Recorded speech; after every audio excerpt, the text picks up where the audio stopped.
Massacre in Dallas. Last night, in Dallas, 11 police officers were shot by a sniper team in the heart of the city following what the media has described as a peaceful protest against police brutality. So far, 5 of the officers have died and 7 others are hospitalized.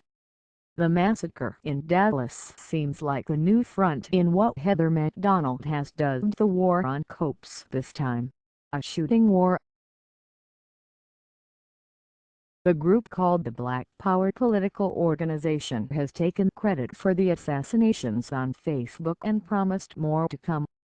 It's not clear whether these claims are legitimate.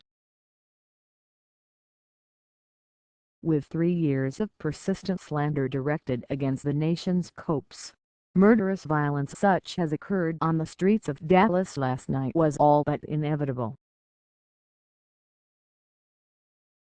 A similar spasm of anti-cop rhetoric around Christmas 2014 resulted in the killing of 2 NYPD officers as they sat in their patrol car on a Brooklyn street. The anti-cop rhetoric of the Black Lives Matter movement, of course, hasn't developed in a vacuum.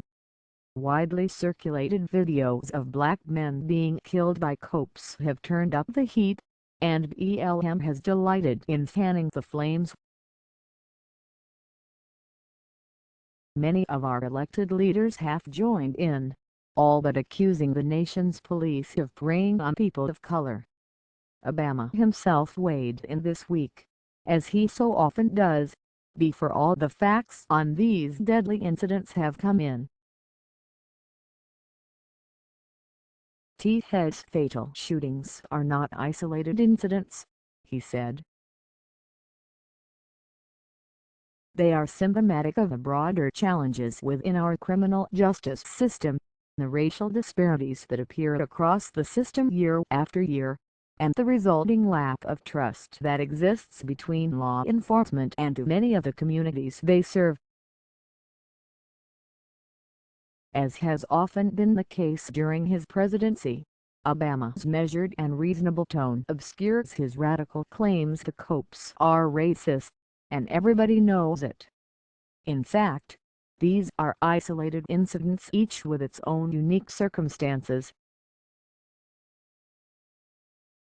In many of these cases, the outcome could have been different, but for a combination of confusion, panic, and poor judgment. Sometimes it's the cops making the key mistakes, sometimes it's the victims, sometimes it's both. The cop who shot Philando Castile during a traffic stop outside St. Paul, Minnesota, this week appears to have made the terrible mistake.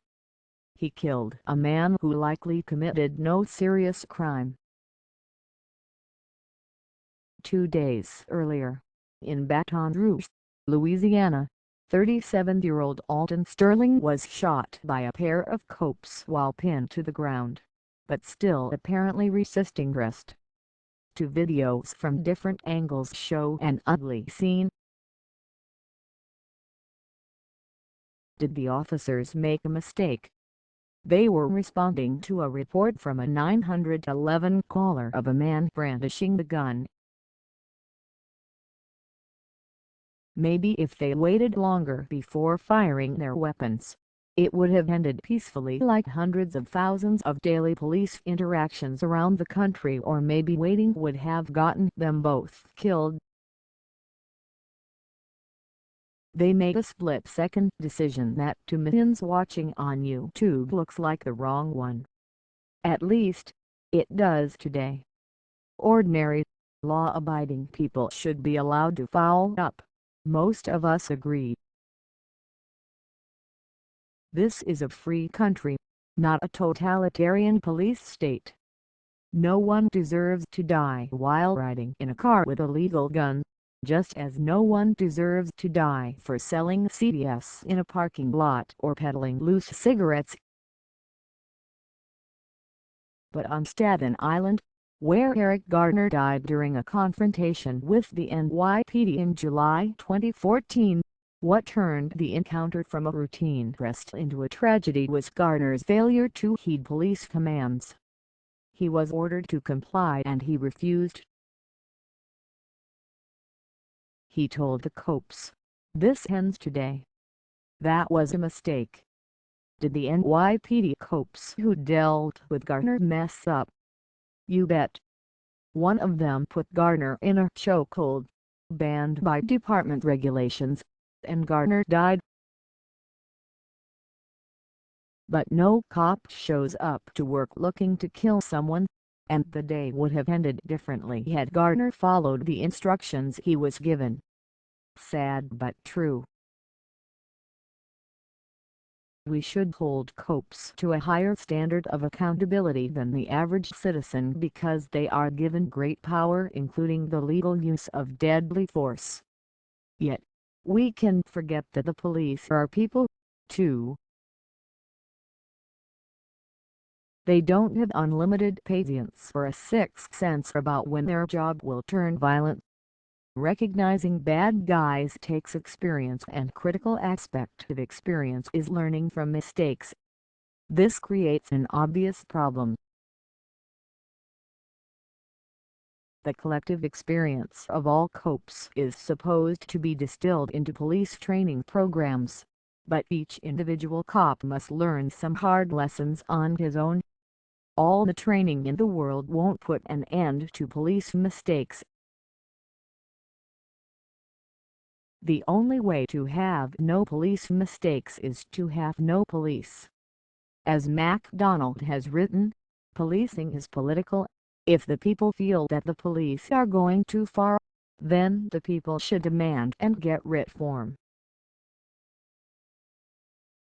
The problem?